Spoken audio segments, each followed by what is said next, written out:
आपके व्यक्तित्व से इतनी शांति और आनंद बह रहा है जो मेरे मन को अत्यंत संतोष प्रदान कर रहा है। परंतु हे साधो, कौन हैं आप?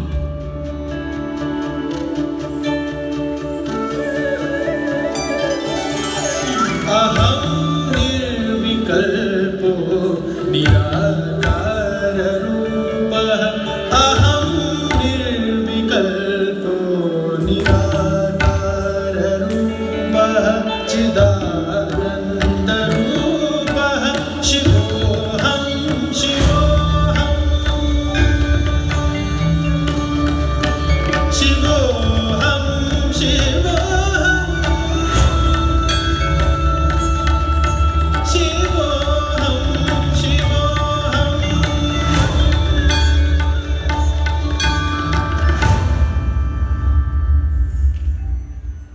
मैं निराकार हूँ, वो सर्वव्यापी अनंत सच्चिदानंद शिव हूँ मैं।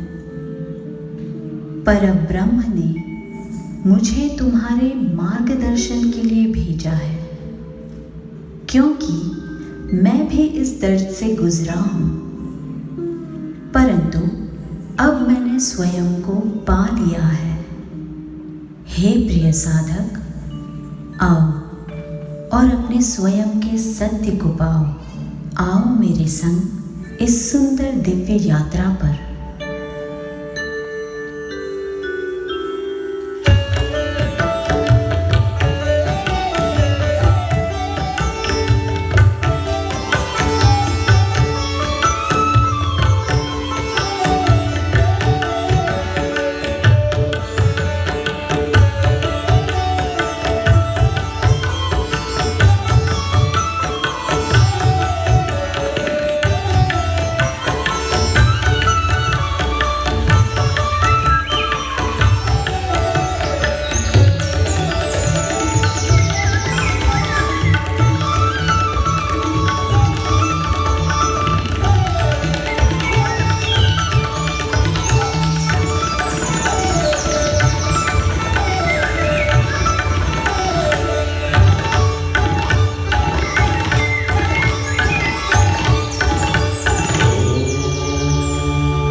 हे आत्मन, ऐसा प्रतीत होता है कि आप मुझे भारत की पवित्र भूमि पर ले आए हैं, परंतु यह सुंदर श्लोक कौन गा रहा है? हे साधक, वे इस योग भूमि के गहरे जंगलों में योगाभ्यास करने वाले महान मुनि हैं। वे महान शक्तिशाली मां कुंडलिनी की स्तुति गा रहे हैं। जैसे धरती माता शेषनाग पर टिकी हुई है, ऐसे ही योग तंत्र का आधार कुंडलिनी है। कुंडलिनी जागृति से मन के समस्त दुखों से हम मुक्त हो जाते हैं। यहाँ तक कि ऐसा योगी मृत्यु पर भी विजय प्राप्त कर पाता है।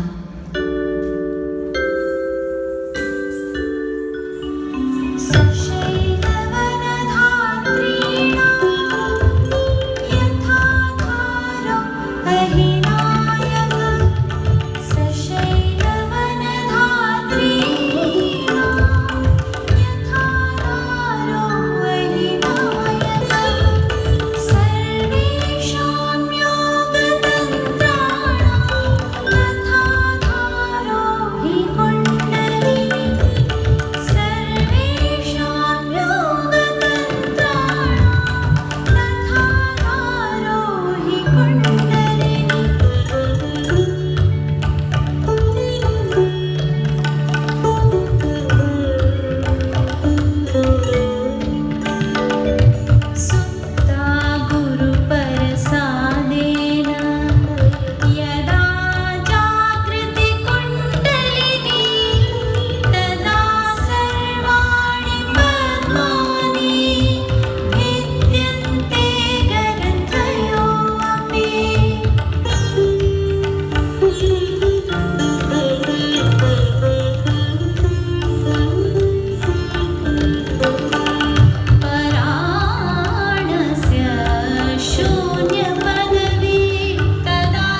हे महात्मा, मुझे इस सर्वोच्च शक्ति के बारे में और जागृत कीजिए।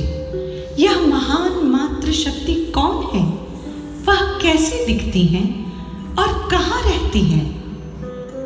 तुम्हारे इन प्रश्नों का उत्तर महान देवी भक्त श्री आदि शंकराचार्य दे सकते हैं, जिनका चित्त, हृदय, बुद्धि हर क्षण सर्वशक्तिशाली करुणामयी माँ की स्तुति करता है।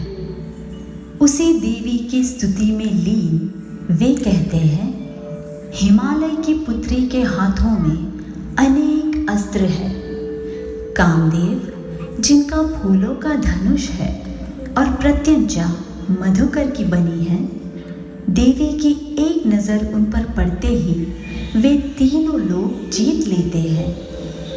समस्त चक्रों को जागृत करते हुए देवी मूलाधार पृथ्वी तत्व से, मणिपुर जल तत्व से, स्वाधिष्ठान अग्नि तत्व से, हृदय वायु तत्व से, विशुद्धि आकाश तत्व से, आज्ञा तेज से बनाकर आखिर में वह सहस्त्रार में विराजमान हो जाती है।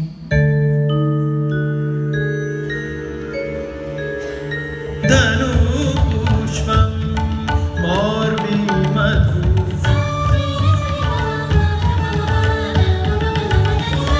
धनु पुष्पम मोर्बी मधु,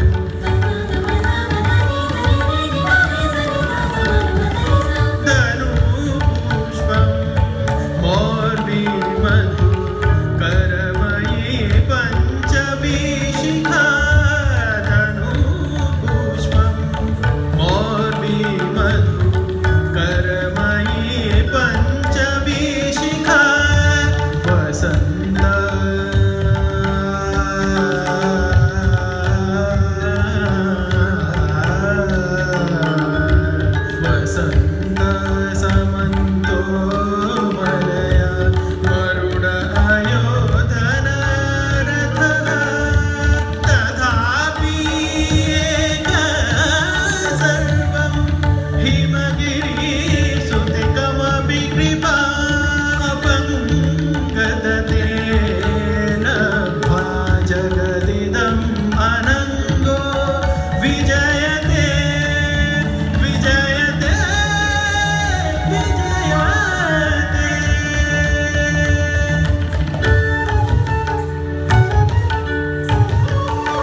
स्थितं स्वाधिष्ठाने,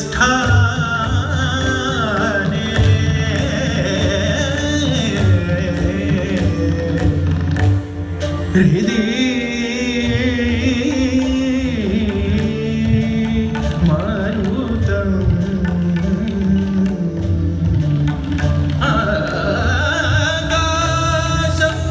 उपरि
ज्ञानेश्वरी को मेरा कोटि प्रणाम। परंतु हे महात्मा, वह हमारे अंतर में कहाँ रहती हैं? मानव शरीर में कैसे कार्य करती हैं?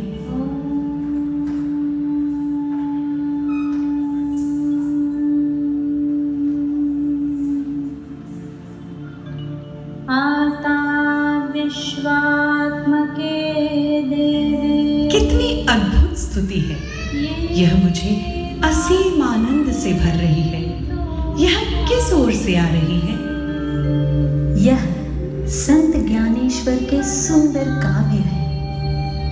वे एक महान योगी हैं जिन्होंने कुंडलिनी शक्ति के गुप्त ज्ञान को सर्वप्रथम सामान्य भाषा में सार्वजनिक किया। आओ इस सर्वशक्तिमान कुंडलिनी के बारे में उनके शब्दों में सुने कि कैसे यह कुंडलिनी शक्ति मानव शरीर में एक नागिन की तरह 3.5 कुंडल में सुप्त अवस्था में रहती है, और जब वह जागृत होती है तब सारी नकारात्मकता को नष्ट करते हुए ईड़ा, पिंगला और सुषुम्ना की गांठ खोल देती है। फिर सातों चक्र किसी पर्दे के समान एक के बाद एक खुलते हैं और हमारा पूरा शरीर अमृत से अवशोषित हो जाता है।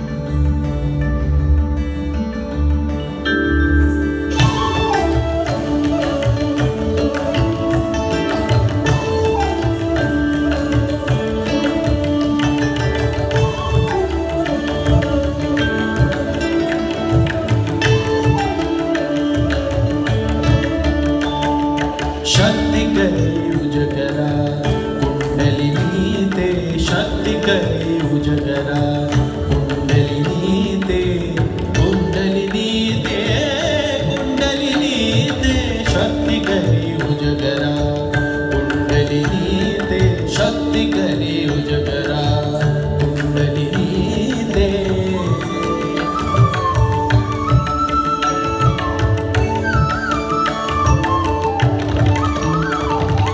नागिणीचे पिले कुंकुमे नाहले, नागिणीचे पिले कुंकुमे नाहले, वळण घेऊन आले से जे जैसे, शक्ती करे उजगरा कुंडलिनी ते, शक्ती करे उजगरा कुंडलिनी ते।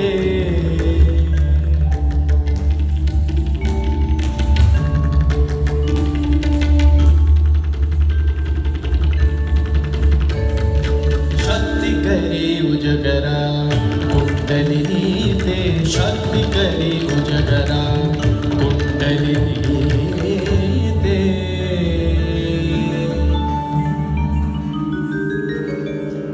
ईड़ा पिंगळा एक वटती, गाठी तिन्ही सुटती, साही पदार उठती, चक्रांचे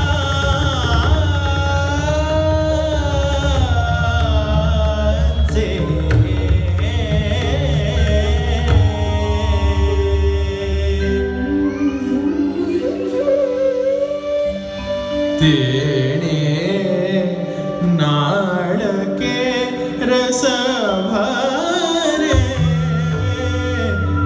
तो सर्वागामाची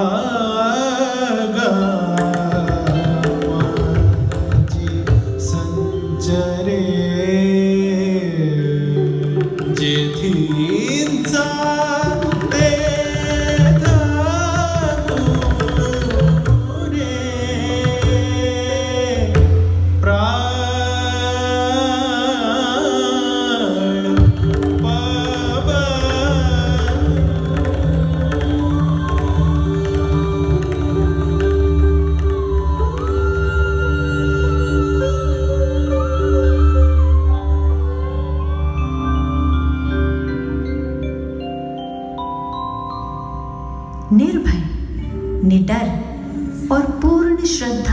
उत्साह से एक योगी परमेश्वर की स्तुति में लीन रहता है, जैसे संत कबीर।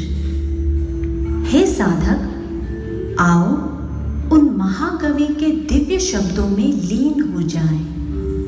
उनके शब्दों में सभी धर्मों का सार है। योग स्थिति में योगी का समस्त भय दूर हो जाता है और कुंडलिनी शक्ति का आरोहण महसूस करता है। तभी ईड़ा, पिंगला, सुषुम्ना 3 पवित्र नदियों की तरह एक हो जाती है। फिर उस योगी का आनंद जैसे त्रिवेणी का पुण्य स्नान।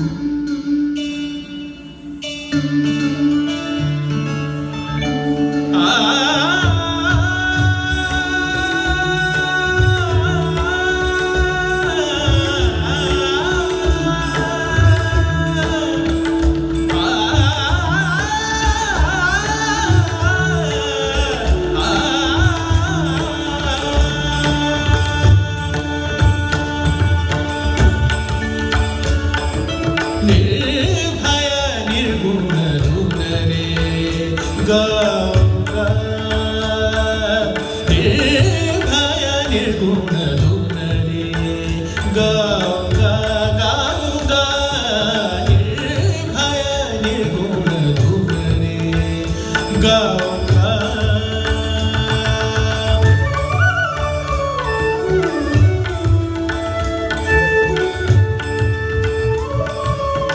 मूल कमल दल आसन बांधुजी, मूल कमल दल आसन बांधुजी, उल्टी पवन चढ़ाऊंगा, उल्टी पवन चढ़ाऊंगा। निर्भय निर्गुण धुन रे गाऊंगा।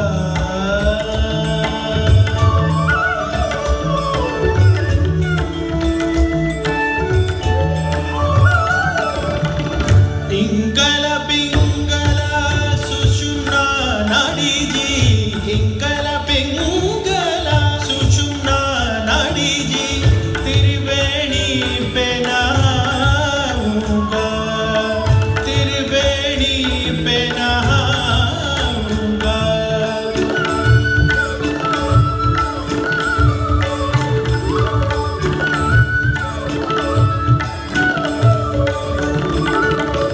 त्रिवेणी पे नहाऊंगा, त्रिवेणी पे नहाऊंगा। निर्भय निर्गुण धुन रे गाऊंगा।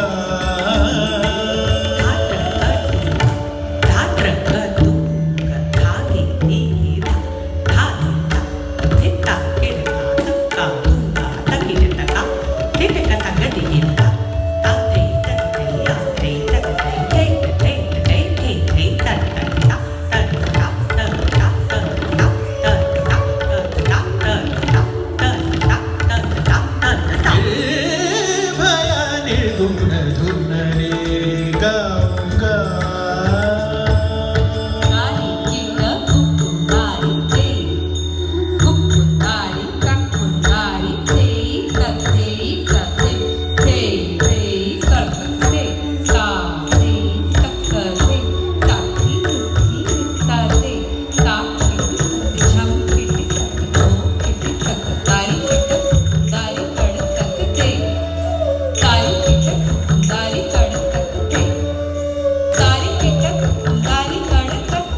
शून्य शिखर पर अनहद बाजे जी, शून्य शिखर पर अनहद बाजे जी, राग 36 सुनाऊंगा, राग 36।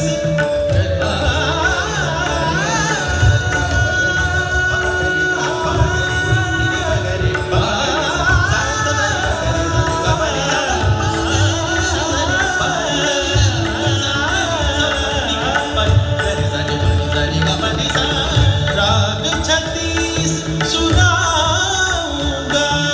निर्भय निर्गुण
मैं इस आनंदमयी स्थिति को अनुभव करने के लिए उत्सुक हूँ। कुंडलिनी माँ मेरे भीतर कैसे जागृत हो सकती हैं? और क्या इस घोर कलयुग में यह संभव है? क्या इस मोह माया की स्थिति में ऐसा हो सकता है कि मेरे जैसे सभी साधकों को अपने वास्तविक स्वरूप का सुंदर अनुभव मिल सके? हे साधक, कई प्राचीन भविष्यवाणियों में ऐसा कहा गया है कि केवल और केवल इस कलयुग में ही तुम्हारे जैसे साधक कुंडलिनी शक्ति के जागरण का सुंदर अनुभव प्राप्त करेंगे। आत्म साक्षात्कार का यह अनुभव केवल आदि माँ की कृपा से संभव है। पुण्य किए हैं सफल हुए सारे, सात जन्म जो पुण्य किए हैं सफल हुए सारे। इसीलिए माता जी हमको दर्शन हुए तुम्हारे, इसीलिए माता। हे साधक, यह आनंद जो तुम अनुभव कर रहे हो वह केवल और केवल श्री माता जी निर्मला देवी की असीम कृपा एवं दिव्य शक्ति से संभव हुआ है। श्री माता जी ने अपने अनंत प्रेम और आध्यात्मिक शक्तियों से मानवता का 7वां चक्र सहस्त्रार खोला। इस चक्र के खुलने से ही सामूहिकता में आत्म साक्षात्कार देना संभव हो गया। श्री माता जी ने इस अनोखे योग द्वारा लाखों के जीवन को परिवर्तित किया और इस कार्य के लिए उन्हें निरंतर विश्व की यात्रा करनी पड़ी।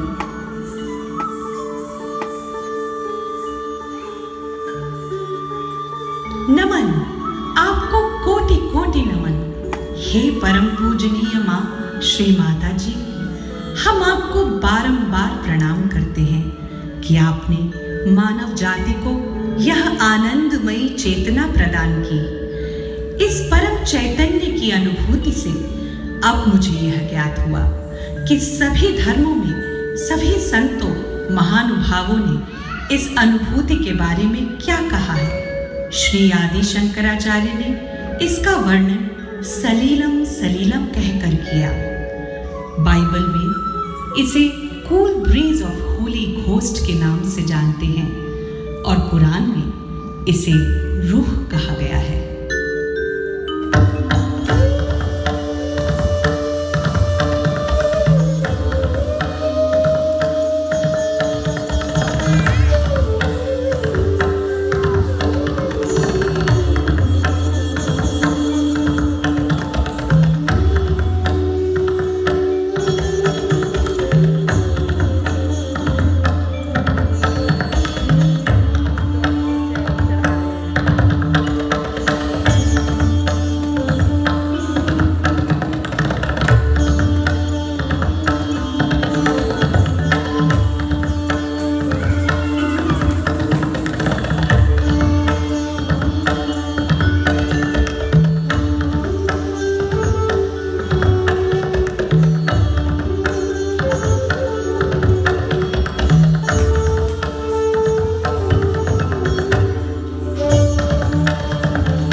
She also felt the burn. All were losing desire. Because ideas, action, all sorts of useless accumulation of feelings and egos and every sort of a nonsensical thing that is true. Everything is burned because they can be burned. They are not eternal by nature. They are not eternal. They are temporary. All that is temporary, she burns. And that's how she enlightens spirit. Because spirit cannot be burned. But this burning is so beautiful that it burns up all that is bad, stagnant, all that is polluting, all that is a disease, and cools down the system. It is very interesting to see how this power of fire becomes so increased. So Kundalini within us expedites the living process within us of our evolution. So the power of Kundalini is to purify.